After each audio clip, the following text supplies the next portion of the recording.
Pueblo del Uruguay, si la ciencia de gobernar puede verter en los hombres que la practican el sosegado impulso de la felicidad, hoy puedo afirmar que me siento profundamente dichoso, imbuido de esa serena alegría que nos causa el celoso cumplimiento de nuestro deber, sólo perceptible cuando se han desbordado los deseos de la propia personalidad para alcanzar el concepto y la utilidad del bienestar general. Los acontecimientos han permitido, y la voluntad de todo un pueblo lo ha consagrado, que después de perseguir durante 25 años un ideal patriótico, hoy me sea dable inaugurar oficialmente la iniciación práctica de esta gran obra hidráulica que resolverá por espacio de siglos el problema capital del suministro de fuerza y de luz. Hemos arribado, finalmente. Pero han sido necesarios 25 años para hacer triunfar esta magnífica solución, realmente perfecta desde el punto de vista social, porque si bien otros países se nos han adelantado en la aplicación de esta nueva ciencia económica, los hemos superado notablemente en la forma de organizarla y conducirla. En el exterior, en la mayoría de los casos, las obras hidráulicas se han realizado en beneficio de concesionarios o de empresas particulares. Nosotros, en este pequeño y sin embargo tan grande y querido Uruguay, aprovecharemos los tesoros intactos de nuestro hermoso y fecundo río, en bien del Estado y para el Estado, que es como afirmar en bien del pueblo y para su futura prosperidad. Repito que han sido necesarios 25 años de duro e incesante batallar para imponer esta empresa en el seno de los poderes públicos, que hasta no hace mucho tiempo se mostraron incapaces de comprender la magnitud y la trascendencia del problema, cegados sus integrantes por el fanatismo de dogmas absurdos. Deseo proclamar bien alto ante los radioescuchas de todo el país que esta iniciativa no se hubiera llevado jamás a cabo de no haberse producido y triunfado la bienhechora Revolución de Marzo, sabia vivificadora de nuestra dormida energía y poderoso renovador de valores mentales, que cerró un doloroso ciclo de nuestra existencia e inició otro, cuya estupenda realidad estamos viviendo en estos momentos. Yo lo afirmo ahora, y la historia lo ratificará más adelante con mayor celo aún que el que pongo en mis palabras, bendita Revolución de Marzo.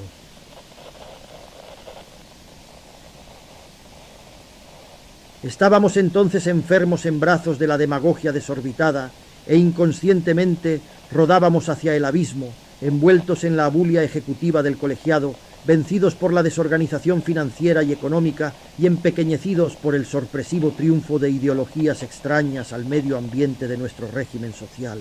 En política aparecían, en el desempeño ficticio de la cosa pública, integrando el eje responsable de su marcha, 9 personas aisladamente muy honestas y respetables, pero impotentes en la práctica para dirigir a la nación con celo y eficiencia, de acuerdo con la fórmula deliberativa característica del gobierno pluripersonal, estorbándose los unos a los otros en sus esporádicos intentos de realización, y anulando sus propias individualidades en controversias internas, casi constantemente determinadas por el juego de las pasiones o las veleidades personales. Tal era el cuadro de un poder ejecutivo que, en períodos difíciles o en crisis orgánicas profundas, debía actuar con unidad de acción y recursos decisivos, pero que cuando llegaron los instantes de prueba, resultó la expresión permanente, desalentadora, del desconcierto, de la incapacidad y de la inercia, autorizando la formación de estados propensos al estallido de la guerra civil, que en vísperas de la Revolución de Marzo se asomaban amenazantes en el borde del horizonte. Guerra civil azuzada por el descrédito nunca igualado de las oligarquías dominantes, insensibles a las aspiraciones populares, prepotentes aún en la flagrante bancarrota de su gestión personal, como si hubieran querido demostrarnos la verdad del viejo aforismo de que Dios ciega a quien desea perder. En lo que a mí respecta, recordaré lo que bien decía Carlyle: un hombre ama el poder si no es un ser inferior para desde él realizar el bien, y si ve que el desorden, su eterno enemigo, se arrastra en torno suyo, quiere llegar a dominarlo y no encuentra descanso hasta obtener el triunfo. Si los mahometanos, contemplativos e inertes, no pueden soportar el espectáculo de una capa raída sin remendarla con sus propias manos, a un hombre de nuestra propia raza le es preciso, ante un país hecho añicos, dejar impresa en la tierra la imagen de su verdad personal. Y es mi verdad la que estoy sintetizando en estos momentos en que dirijo la palabra al pueblo oriental, para que así quede grabada en las anchas páginas del tiempo y sirva de testimonio a las épocas venideras de cómo quise y me esforcé por servir a nuestra patria.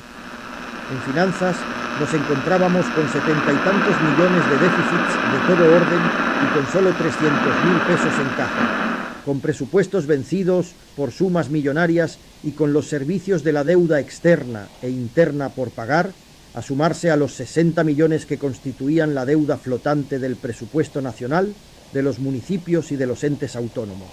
Cuadro dantesco jamás conocido en la historia del país, quiebra de todos nuestros valores y reservas, como ni siquiera se conoció cuando las luchas fratricidas desgarraban nuestras carnes y empobrecían nuestra campaña, o cuando golpeaban en los muros de Montevideo las granadas de un ejército invasor. Hallábase el banco hipotecario en quiebra y con sus cédulas cotizándose al 76%, las cajas de jubilaciones, garantía del porvenir de las familias de 200.000 afiliados, en plena bancarrota y a punto de cerrar sus puertas. 3 meses de las pensiones a la vejez, impagas y con riesgo de suspensión total. El Ministerio de Salud Pública arrastrando penosamente un déficit diario de 5.000 pesos, en trance inminente de clausurar hospitales y suprimir servicios ante la imposibilidad de sostenerlos por más tiempo. La economía pública soportando una disminución al 50% de las exportaciones de épocas de normalidad, con créditos congelados en el comercio exterior que ascendían a más de 50 millones de pesos, con el encaje oro del Banco de la República minado y disminuido en proporciones enormes a consecuencia de medidas que se traducían en general confusión y desacierto, y con el Consejo Nacional preocupado en suspender el pago de los intereses de las deudas externas después de haber suspendido un año antes, pero tardíamente, el servicio de las amortizaciones, y mucho más aún, porque la extensa lista de nuestras calamidades llenaría volúmenes enteros. Sufríamos la existencia y la presencia sin solución de 50.000 desocupados, ofrendándonos sus miserias y clamando por la adopción de medidas de solidaridad social. Constatábamos al espíritu nacional sumiéndose en el más extremo pesimismo, porque descendía simultáneamente al más bajo nivel la retribución de nuestras industrias madres, las cotizaciones de los productos de la ganadería y la agricultura, fuentes máximas de nuestra riqueza y de nuestra evolución civilizadora. Alcanzaba la moneda la aguda desvalorización de los días de la Guerra Grande, y nadie atinaba a defenderla con medidas razonables y expeditivas, negándole al Banco de la República su misión fundamental de dirigir y controlar el mercado de cambios, subtrayéndolo al cumplimiento de un imperioso deber en el momento cenital de aquella crisis espantosa y sin precedentes.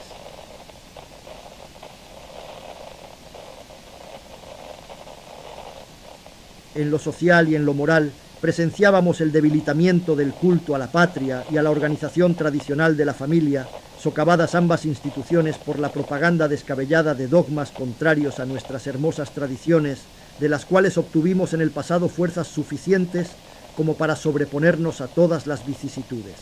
La clase obrera se mostraba decepcionada y entristecida por una política de múltiples y falaces promesas, expuestas sistemáticamente en vísperas electorales y desechadas también permanentemente después de alcanzado el poder.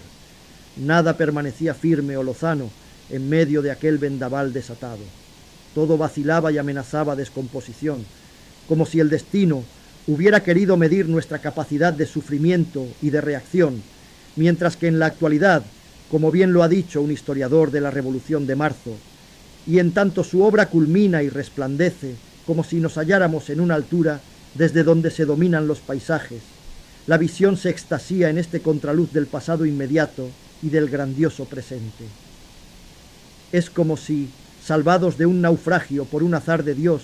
contempláramos a un tiempo el oleaje sombrío de la tragedia y el mar sereno de la bonanza. El pueblo no debe olvidar, pasado el huracán, alejado el cataclismo, que esas fueron las causas sombrías, dramáticas, aunque relativamente recientes, de la Revolución de Marzo.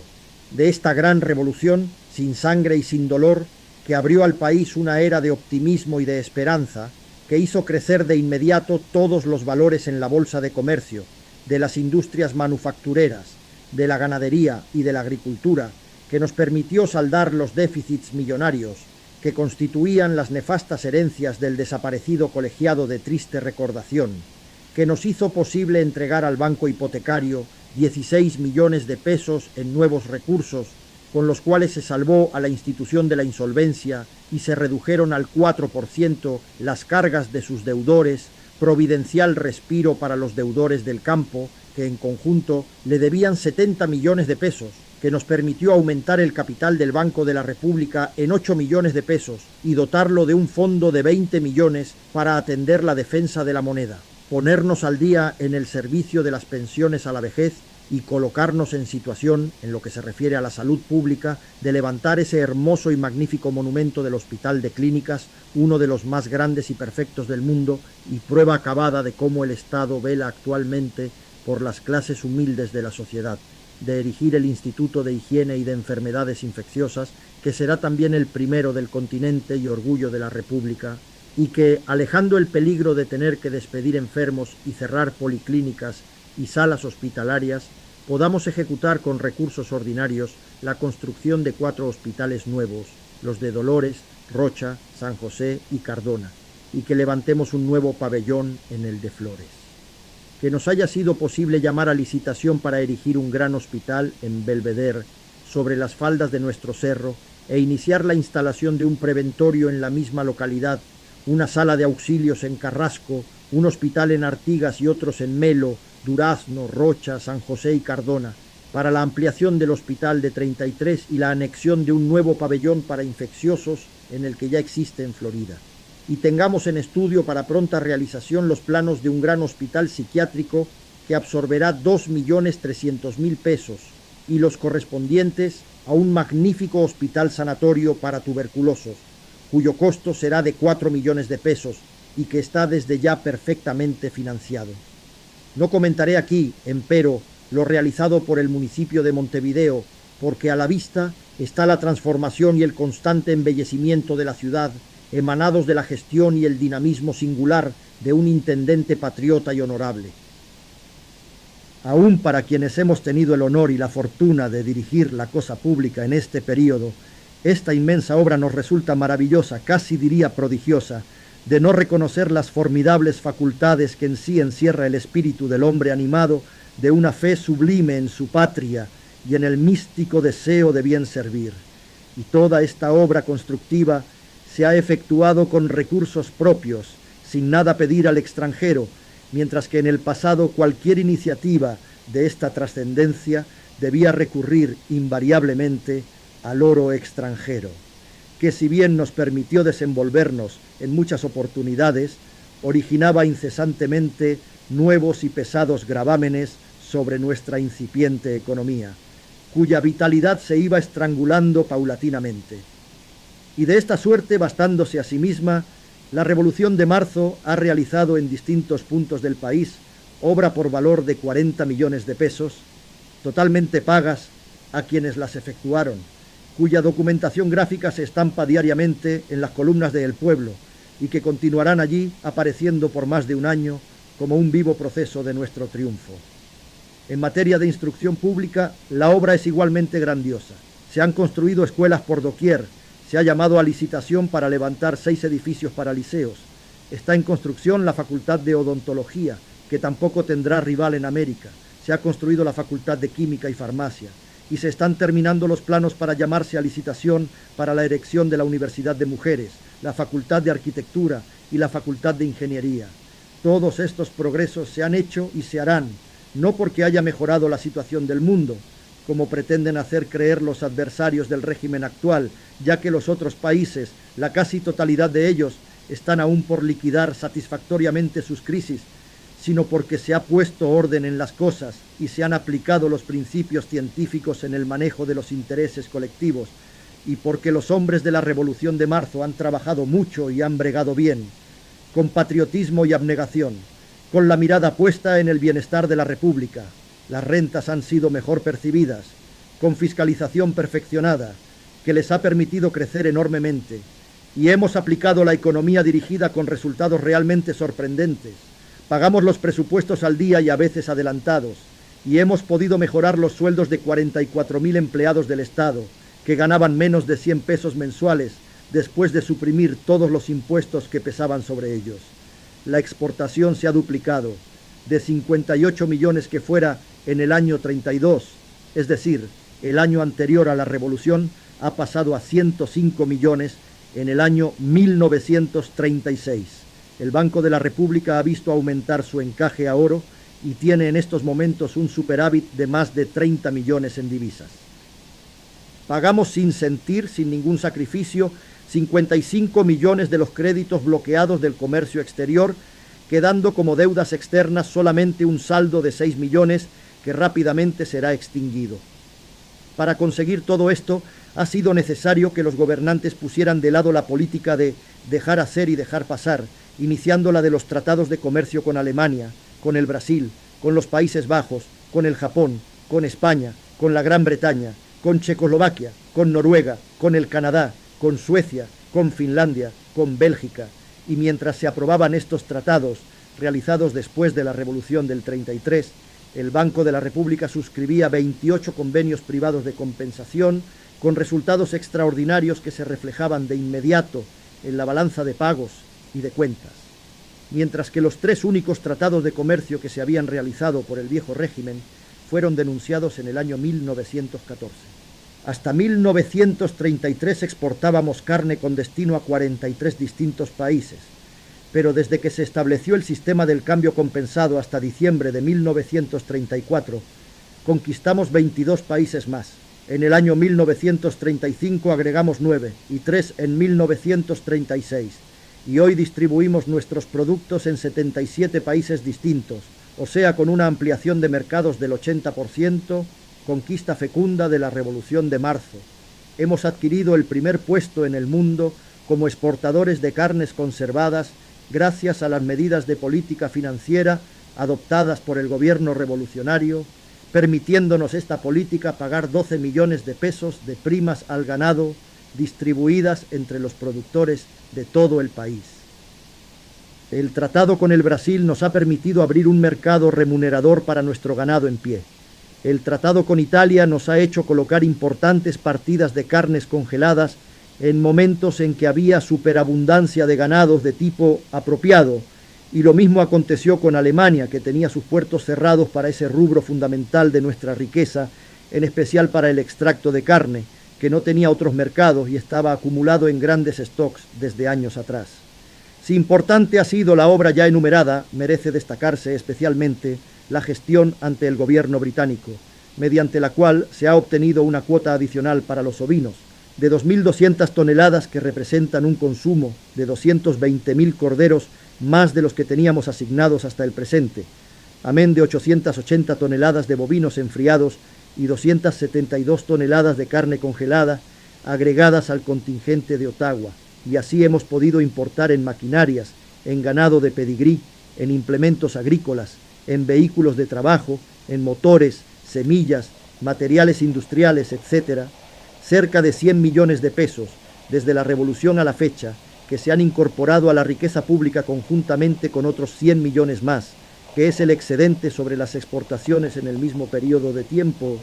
Hecha esta ligera síntesis de tantos progresos que exigirían muchos libros para relatarlos, y haciendo constar que la República nunca en toda su historia ha dado un salto tan grande hacia el porvenir como en estos 4 años, lo que se demuestra con las cifras que acabo de mencionar y con las que nos revela en estos momentos el censo, de que en el año 33 de la Revolución había solamente 8.000 establecimientos industriales.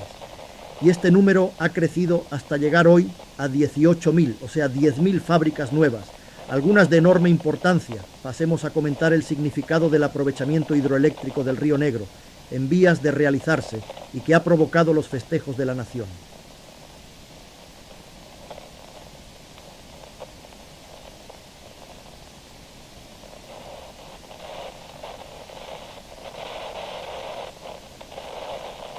Empecemos por establecer clara y terminantemente que esa obra, en su totalidad, no costará al país más de 46.219.343 pesos con 49 centésimos, pudiendo ser rebajada esa cifra todavía en más de 1 millón de pesos por probables economías en la construcción, y nunca aumentada, porque el contrato que se acaba de firmar así lo establece en forma indeclinable. Gastando esos 46 millones, se obtendrá por año 700 millones de kilowatts-hora, vale decir, más de 3 veces de lo que hoy consume la República. Esos kilowatts-hora valdrán desde el primer momento menos que lo que hoy nos cuestan los de las usinas termoeléctricas, y los precios bajarán notablemente a medida que el país progrese y sus industrias se desarrollen, siendo reducidos esos precios a simples gastos de la administración de las usinas, cuando la obra esté totalmente amortizada, pudiendo prácticamente demostrarse que lo estará a los 10 años de construida. Desde el primer momento economizaremos el drenaje de dinero fuera del país por compra de carbón y de fuel oil, que hoy representa la suma de 2.300.000 pesos al año, suma que se duplicaría de inmediato de no realizarse el aprovechamiento del Río Negro, porque habría que duplicar las máquinas de las usinas termoeléctricas para responder al consumo progresivo de la energía y de la luz, gastándose por ese solo concepto más de 15 millones de pesos, pero la capacidad productora del río, que será desde el primer día de su funcionamiento 3 veces superior a lo que hoy necesita la República, podrá acrecentarse hasta 1.600 millones de kilowatts-hora, colocando turbinas en el bajo Río Negro, de modo de aprovechar el desnivel de 50 metros existente entre Rincón del Bonete y Mercedes. Esos trabajos ampliatorios podrían hacerse de inmediato y a poco costo si se pudiera contratar con las provincias argentinas o con Río Grande del Sur el suministro o exportación de luz y de energía, que se harían merced a un cable que atravesaría el Uruguay o nuestra frontera con el Brasil, en uno u otro caso. Se ha criticado esta obra con un argumento a primera vista impresionante, diciéndose que se van a inundar 110.000 hectáreas de terrenos aproximadamente en la formación de un inmenso lago que alimentará con sus aguas a las turbinas, sin detenerse a meditar que entre esas 110.000 hectáreas hay muchas que ya se inundan ahora, y que aguas abajo y aguas arriba nos encontramos actualmente con 170.000 hectáreas anegadizas por las crecientes periódicas del río, crecientes que van a desaparecer una vez realizadas las obras. Si bien hay pérdida de riqueza en tierras con la formación del lago, está aquella bien compensada por los enormes perjuicios actuales del río, actuando en forma salvaje, sin esclusas, escapando al dominio del hombre y solo obedeciendo a las lluvias torrenciales. Se puede afirmar que ninguna obra pública ha sido tan estudiada como la que hoy inauguramos. Ayer por técnicos de primer orden contratados por el Estado en el extranjero, y entonces y ahora por nuestros primeros ingenieros, que han colaborado decididamente en esos estudios. El proyecto que se ejecutará es originariamente el del célebre profesor Ludin, contratado por intermedio del gobierno alemán y cuya reputación es universal.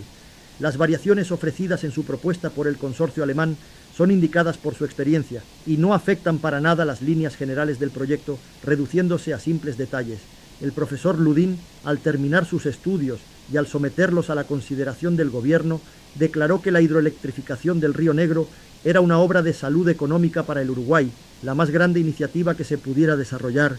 y en algunos rubros en que le faltaban datos completos para formular su juicio definitivo, se puso en la peor de las hipótesis, pidiendo a nuestros ingenieros que completaran sus observaciones, en la seguridad de que sus resultantes serían mejoradas, como lo fueron evidentemente, en un 15 a 20%. Si se consideraba el profesor Ludin sus conclusiones aceptables, adoptando la peor de las hipótesis, y calificaba a la obra como de salud económica, con más motivos aún, el profesor Ludin, ante las referencias complementarias adquiridas en los 4 años de nuevas observaciones, ha tenido que declararse conforme con la ratificación, en forma entusiasta, de sus sabios consejos. Voy a demostrar cómo nuestro país está en condiciones de pagar sin sacrificios onerosos el costo de esa obra, esos 46 millones que constituyen el precio global que no podrá ser aumentado, porque cualquier cálculo inexacto o imprevisto del presupuesto sería de cuenta y riesgo de los contratistas. De esos 46 millones de pesos, solamente habrá que girar en oro al exterior 900.000 libras. Lo demás se pagará con carne, minerales y productos del país. Y debe recordarse que la mayor parte del monto total de la inversión corresponde a salarios y a pagos hechos por distintos conceptos en el interior del país, con lo que la evasión de capitales será mínima, si consideramos la monumentalidad de la empresa.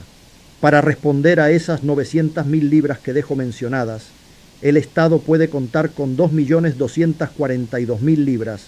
que es el precio de cotización en el momento actual de los títulos de deuda extranjeros,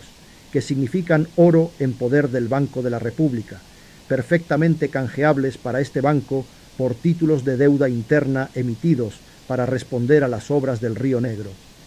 Se puede contar además con 32 millones de superávits de divisas en el comercio exterior para el resto del precio a pagarse y con 60 millones, que es la cifra en que se puede calcular la capacidad receptora en títulos de las cajas de jubilaciones, del Banco de Seguros y de la Caja de Ahorro Postal durante los 4 años y medio que demandará la ejecución de las obras. Quiere esto decir que el Estado, con los recursos actualmente disponibles y con los que obtendrá normalmente en los institutos que de él dependen, tendría como pagar sin dificultad el doble de la suma que exige la industrialización del Río Negro.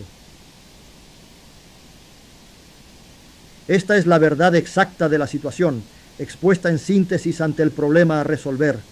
Puede sostenerse, en resumen, que no habrá necesidad de recurrir a nuevos gravámenes y que el Estado podrá construir la obra sin lanzar en plaza un solo título del Río Negro.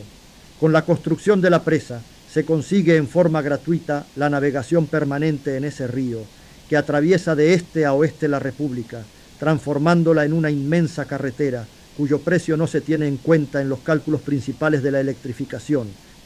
Se resolverá además el problema del riego que se aborda por primera vez en la República, en forma fácil y triunfal, y se dará trabajo durante 4 años y medio a 40.000 obreros uruguayos con un impresionante jornal de 2 pesos con 50 centésimos a cada uno, con viviendas construidas por el Estado, en condiciones idealmente higiénicas, y con comedores en donde se suministrarán a precio de costo los mejores alimentos.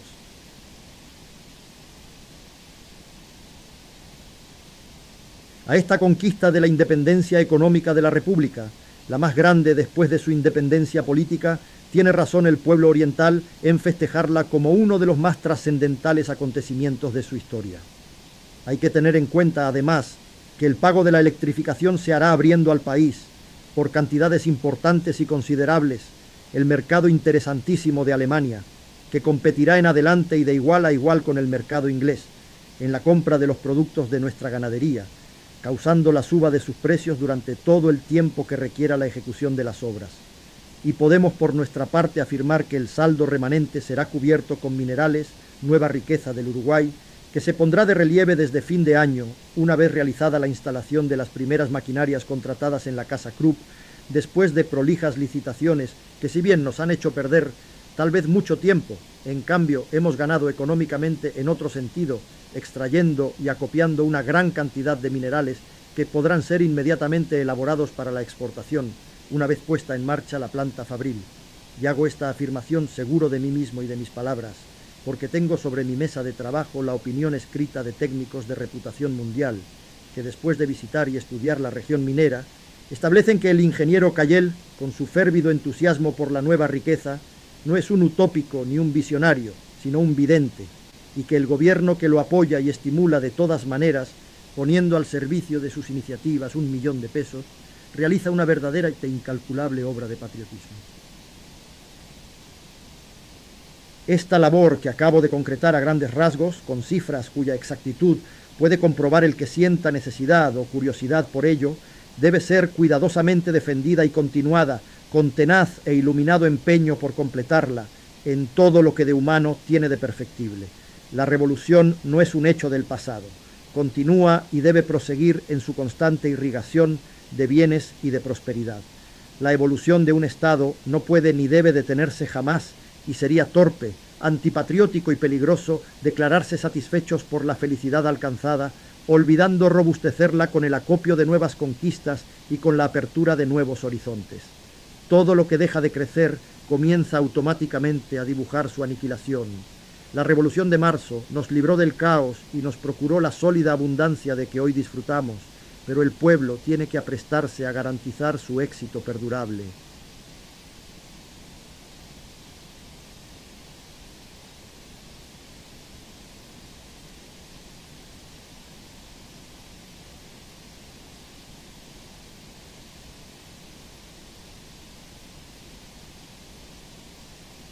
La soberanía nacional, al elegir mi sucesor en el gobierno, debe tener presente, con la sagacidad que le caracteriza, que la defensa de sus sagrados intereses y la de su misma felicidad nunca se podrá situar en mejores manos que en las de un hombre representativo del espíritu de marzo. El futuro presidente de la República ha de ser un ciudadano esclarecido que haya participado honesta y sinceramente en aquel gran movimiento democrático, un estadista que haya sentido y que sienta en el alma,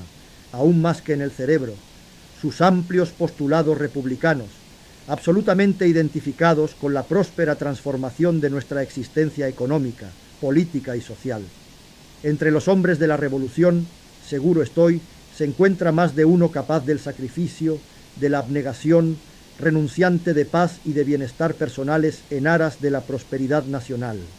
Hombre de corazón bien templado y de mente iluminada, con mano firme y convicciones inconmovibles, susceptible de auscultar los sufrimientos y las esperanzas del pueblo, dotado para la obra y para la lucha, listo para proseguir empeñosamente la empresa iniciada y leal a los principios comunes que nos han abrigado a dirigentes y dirigidos desde la jornada del 31 de marzo hasta el presente. Reitero que no aceptaría jamás una prórroga en mi mandato. Todos cuantos me conocen saben con cuánta violencia y solo en consideración a la dificultad insubsanable en que se encontraban los partidos revolucionarios para escoger en aquel momento a mi sucesor, acepté un día que se renovaran mis poderes, teniendo en cuenta el apremio de una situación de pasiones desbordadas, provocadas en el complejo heterogéneo de las fuerzas de oposición. Nuestros adversarios políticos, cegados por la imposibilidad de recuperar democráticamente las posiciones perdidas, tejían entre bambalinas los hilos de la conspiración. Sabiéndolo y aceptando finalmente el ruego insistente de los partidos amigos, consideré de mi deber no abandonar entonces un puesto de combate, que era también y simultáneamente una plaza de extremo peligro en la vanguardia de la revolución. En mi aceptación no dejó de pesar asimismo la evidencia de que los primeros republicanos constituyentes de América estimaron que eran indispensables 7 años de gobierno ininterrumpido para que los ciudadanos llevados a la primera magistratura pudieran desenvolver consciente y fértilmente su programa de acción. Todo influyó, pues, para que una vez en mi vida debiera rendirme a exigencias que no armonizaban con mi manera de ser, con el grado con que siento la ética política y con mis deseos ocasionales de facilitar la saludable renovación de nuestros valores directrices.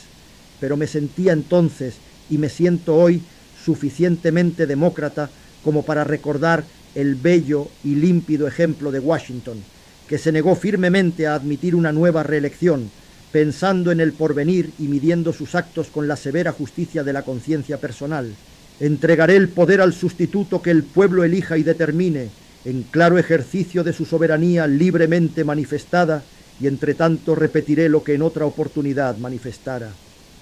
Tengo confianza en mis fuerzas y en las de los distinguidos colaboradores que me acompañan en la gestión de gobierno, y por encima de todo mantengo mi fe inquebrantable en la laboriosidad, en la inteligencia y en la probidad de nuestra raza, amasada con sangre de héroes e iluminada con resplandores de gloria.